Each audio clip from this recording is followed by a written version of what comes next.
Hello Pisces, Sun, Moon, Rising, and Venus signs. Kamusta kayo? Sana po ay nasa mabuti kayong kalagayan. Welcome back po sa Star Tarot. Kung bago kayo rito, welcome din kayo. Thank you sa inyong support. I truly appreciate it. God bless you all. Kunin natin yung bumaliktad. We have the world. Wow, Pisces, napakaganda naman ito, no? There are a lot of opportunities and possibilities coming your way, no? Maaaring meron kayo dito tatalikurang siguro old job, ganon, old career, no?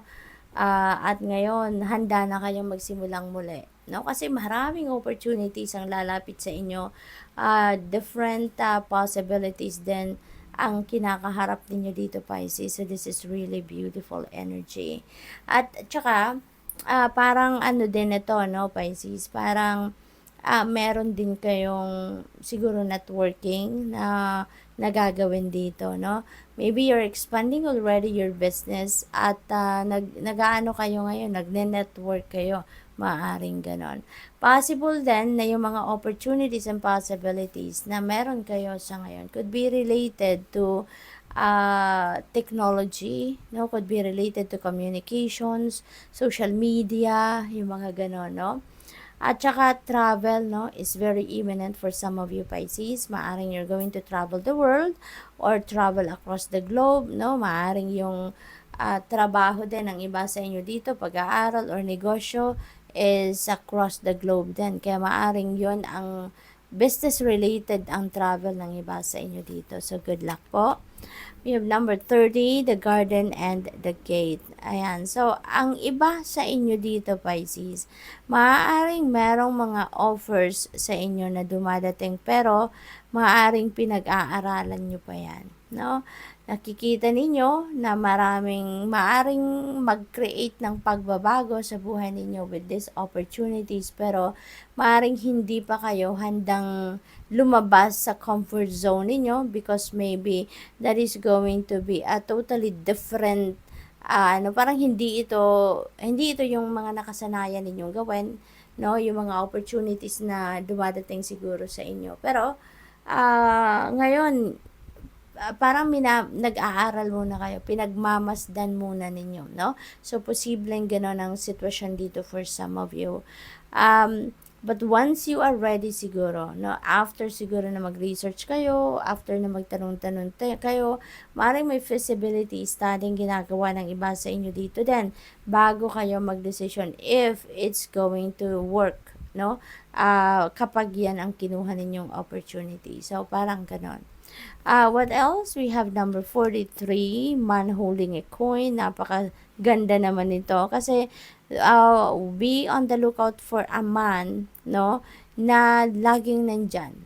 There could be a romantic interest, no, kung single pa kayo. Maaaring merong isang tao dyan na merong romantic interest sa inyo, kaya lagi siyang nandyan, no, laging handang sumuporta sa'yo, handang tumulong sa'yo, yung parang ganon, no? Lalo-lalo na pagdating sa inyong kaperahan, ano? Maaari din na siguro nagtatrabaho yung taong ito sa isang financial institution at maaaring siya yung tumutulong sa'yo pagdating sa mga financial transactions ninyo. Possible na ganun yun, ano, Pisces? So, it could be that yung taong ito ang nandyan, no, sa inyong tabi, laging siguro ang tawag dito, nag-i-initiate ng tulong, nag-o-offer sa iyo na siya na yung gagawa ng ganito, ganyan. Maaring ganon, ano? Maari din na yung taong ito handang magpautang din sa iyo kung kailangan, 'di ba? Or handang makipagsosyo sa'yo. Basta gusto ng taong ito, yung parang lagi kang nasa kanyang tabi or lagi kanyang nakakausap, lagi kanyang nakikita, no? Yung ganon.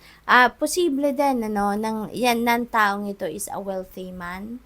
Maaari yung taong ito merong established na trabaho, successful na sa trabaho, sa career, sa business niya, kung meron siyang business, yung ganon, no? Parang yayamanin, no, yung taong ito. So, what else? We have, oh wow, number 11, cornucopia. There are a lot of beautiful things, amazing things na paparating sa inyo, Pisces. Isa na yan dyan, yung this is a time for plenty and bounty, no, sa buhay ninyo. Napakaganda ng energy na to. Kung nakikita ninyo, 'di ba, sobrang daming biyaya, no? Sobrang daming biyaya ang parating sa inyo. There are a lot of opportunities coming your way, Pisces, no? Na yan ang maghahatid sa inyo ng um, blessings. Maghahatid sa inyo ng prosperity and abundance, financial success, material success, financial security and stability. Nako, napakaswerte ng karamihan sa inyo dito pagdating sa pera. Alright? So, what else? Number 44, there are a lot of opportunity, tawag dito, synchronicities, no, Pisces. Unang-una, we have number 44. Number 44 is a double number. Number 4 resonates with stability.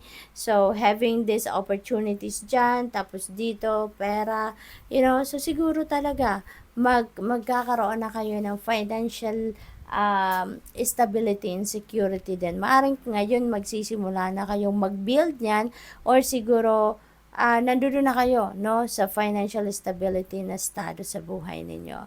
So, please look up for the meaning of number 44 po for more guidance. At saka number 11. Number 11 is a master number po. That is also highly spiritual number. So, pakitignan din po ninyo, i-google po ninyo yan. Marami po kayong mababasa dyan na makakapagpa-inspire sa inyo or makakatulong sa inyong sitwasyon. We also have number 29, and number 29 becomes also number 11 kasi 9 plus 2 is 11. So, this is a very powerful angel number, no? 1111. 'Di ba? Pag nakakakita na tayo ng 1111, ibig sabihin there is a wish coming true, no? Kaya pero tignan din po ninyo ang ibig sabihin ng angel number 1111 for more guidance po. So you can also make a wish, no? Kapag nakakita din kayo ng 1111, you can pause kung ano man ang ginagawa ninyo and you can make a wish. Kasi there is a promise, no, of a wish coming to fruition. So, Pisces, woman holding a heart, maaring you are oozing with love talaga ngayon, no? Pinipili ninyo ang pagmamahal, pag-ibig towards the people around you rather than galit. No, kasi maaring nanggagaling kayo dito sa isang pagkakagalit with another person. Maaring meron kayong tampuhan, may rough patch kayo na pinagdaanan ng kung sino man dito, and this is probably inyong kapamilya, no? So, siguro nagkaroon kayo ng rough patch with someone in the family. Kaya, with the woman holding a heart energy, ibig sabihin nito na mas pinipili mong magpatawad na. Mas pinipili mong tanggapin na lang na nangyari na ang nangyari and it has to happen. May dahilan ang lahat. Kaya ngayon, parang mas maluwag na sa kalooban ninyo na makipagbati na kayo sa kung sino man na nakagalit ninyo, no? So, that is good. That's really good. We have number 37, third chakra. Ayan. So, a third chakra, ito yung energy center na nag-govern ng ating life force energy, no? So, siguro ngayon, ito din yung yung nag-govern din ng ating mga emotions, ating mga desires, no? Kaya, ang feeling ko dito, Pisces, siguro, you're going to be feeling very enthusiastic and optimistic sa ngayon, no? At kung ano man ang plano ninyong gawin sa ngayon, lalong-lalo na dito, no? Maraming opportunities ang padating, 'di ba? So maaring meron diyan, matitipuhan talaga kayo kung i-grab din yung opportunity na yan, and you're going to do anything and everything in your power to pursue whatever that is, no? Kaya ano kayo ngayon optimistic, sobrang determined kayo, talagang parang hindi kayo mapakali, hindi kayo mapaupo, no? Parang gano'n, kasi gusto nyong mag-take action. So, good luck. Thank you for watching. Love and light. Namaste.